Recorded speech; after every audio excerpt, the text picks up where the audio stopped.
Hello dear UZ Report viewers, welcome back to our studio. Today we have the special guest, Ms. Arofat Karimova, Principal Researcher at Center for Economic Research and Reforms. Ms. Karimova, welcome to our studio. Thanks for coming.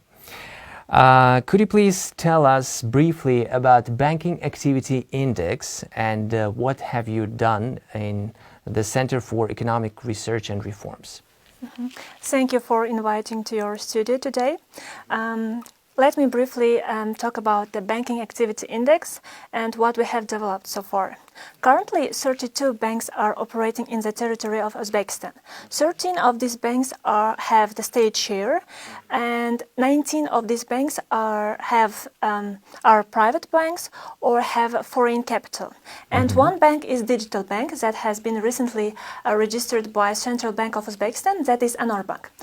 For our research, we have divided all these banks into three groups. The first group is large banks with a state share. That includes National Bank for Foreign Activity of Republic of Uzbekistan, that's commonly known as NBU, Sanoat Qurilish Bank, Aloqa Bank, Ipoteka Bank, and Asaka Bank. The second group is competitive banks that comprise of the 7 banks operating in Uzbekistan, and that is Ipaykule Bank, Capital Bank, Asia Alliance Bank.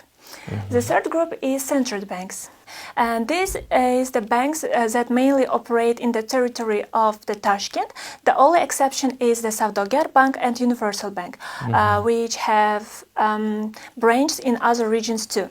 The Banking Activity Index consists of 2 sub-indexes. The first is Index of Financial Stability that measures the capital adequacy, asset quality, management quality, earning ability, and liquidity.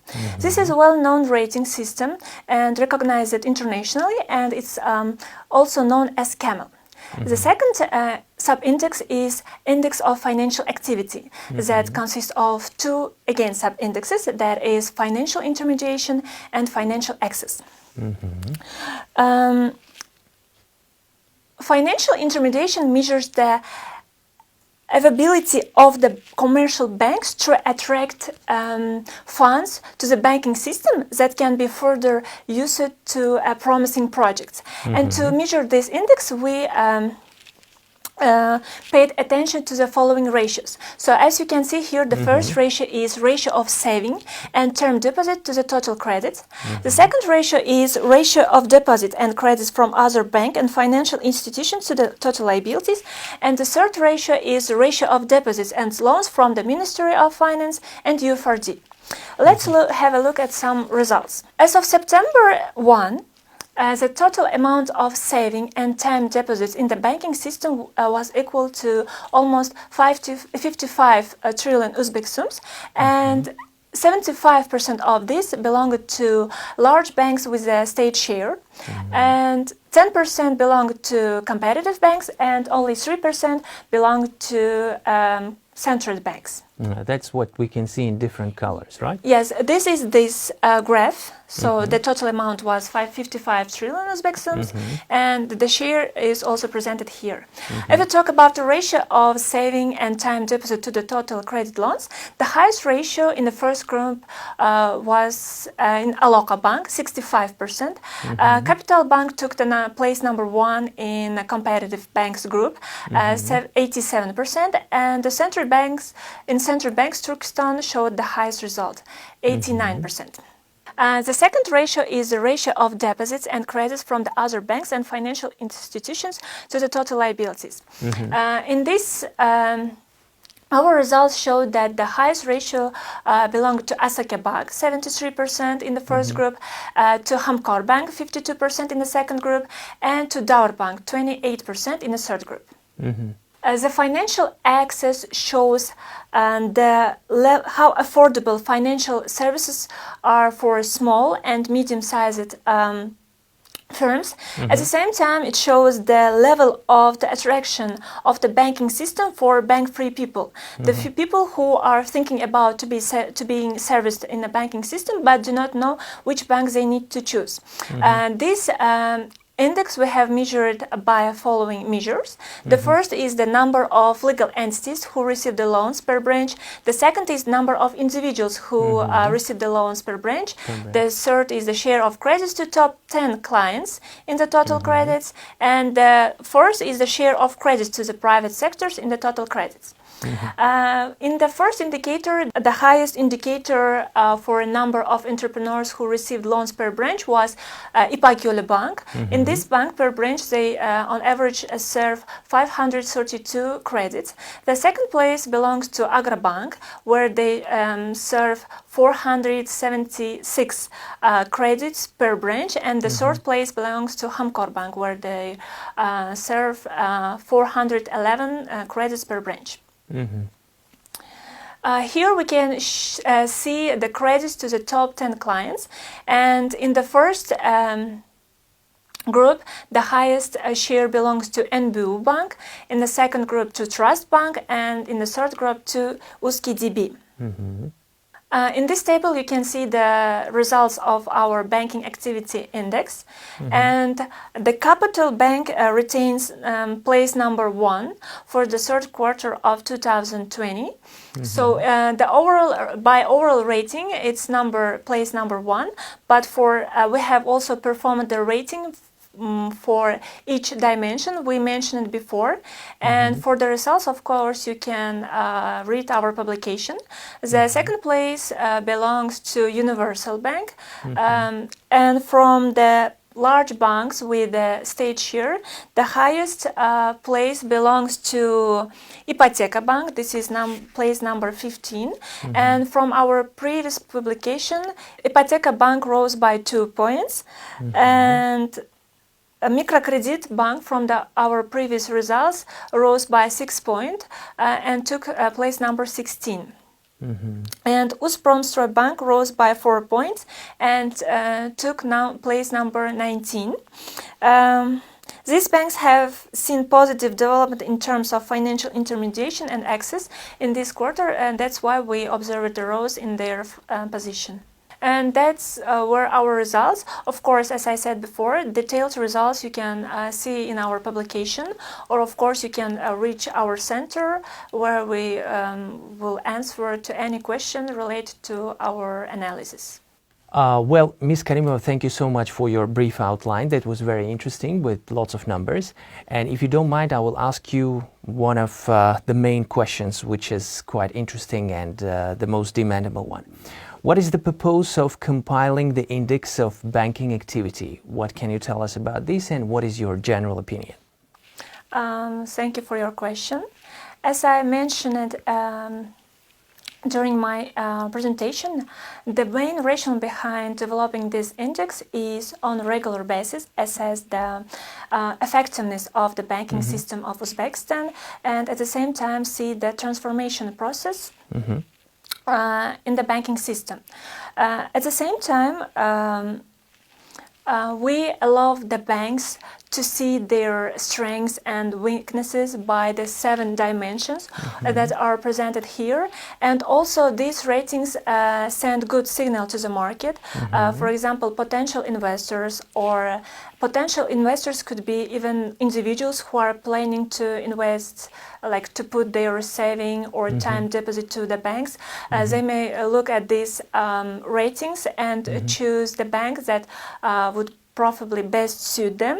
And of course, this will create a competitive environment in the banking system so that banks will increase their efficiency, will try to provide the better services for the clients, first of all, to attract the clients and to have the better rating in our indexes.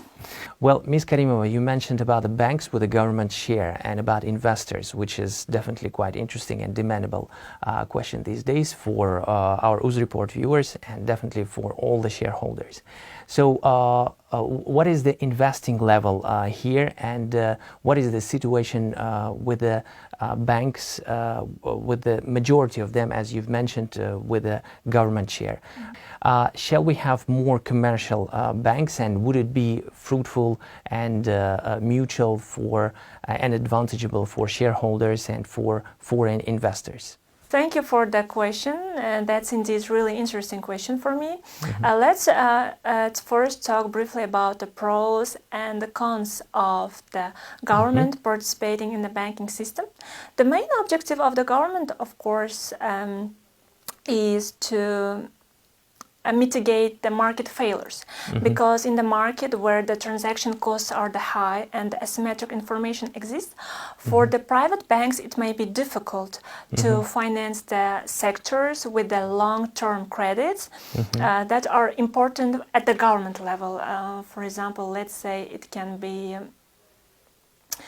for example, Ipoteka Bank provides the mortgage for the young family, and the private banks may not be interested in providing such loans. At the same time, private banks may be unavailable to finance the projects that increase the social welfare, but for them it not may be attractive, or they may not have the enough resources to finance these projects. That's why there should be the place of the government in the banking system. But this is a theoretical view, but we live in a real world, and we do understand that there is the disadvantages of the government share in the banking system. However, in the real world, government banks are not performing efficiently and are not reaching the targets that they're supposed to, and it could be due to different reasons, and it could be due to the poor management, inefficient performance, and in literature there is like points such as political view, which states that when the government is owned, when the bank is owned by the government, there could be the group of people who are not actually increasing the social welfare, but increasing the welfare of the small group of the people. And of course, if the government would remove such constraints, and there would be place for the efficient governance, then banks with the government share will reach their target. Of course, if we will compare our country with other countries where the financial market is competitive and there is a lot of private banks and there is no the government bank, they are probably performing better, but we should understand that the markets are different, and as I mentioned, there is the transaction cost, there is the asymmetric information, and at the same time, before just moving from government banks to the corporate bank, it will take time, and the transformation should be done properly with the highest efficiency and the lowest cost, so that investors also would be attracted to our banking system, which is happening already. Which is very good, which is quite positive. Thank you for your answer. My another question is, how do you assess the financial stability of Uzbek banks? What can you tell us about this? Well, to answer this question, I would refer to the international financial rating agencies, because each Uzbek bank or the bank that is operating in the territory of the Uzbekistan have their own rating that is assessed by S&P or Fitch or Moody's. And actually you can find the results of rating at webpage of Central Bank of Uzbekistan, and most of these ratings are BB or B. This means that our banking system is doing good, but it is still vulnerable to some crises, so that there is still opportunities for development, so that our rating would be higher than it is currently. Ms. Karimova, there is another question. You mentioned about crisis. We know about COVID-19 pandemic. So how do you think how COVID-19 affected to the general bank system, not only in Uzbekistan, but maybe in our neighboring countries and generally in the worldwide? Of course, the COVID-19 influenced not only the economy of the Uzbekistan, but the world economy.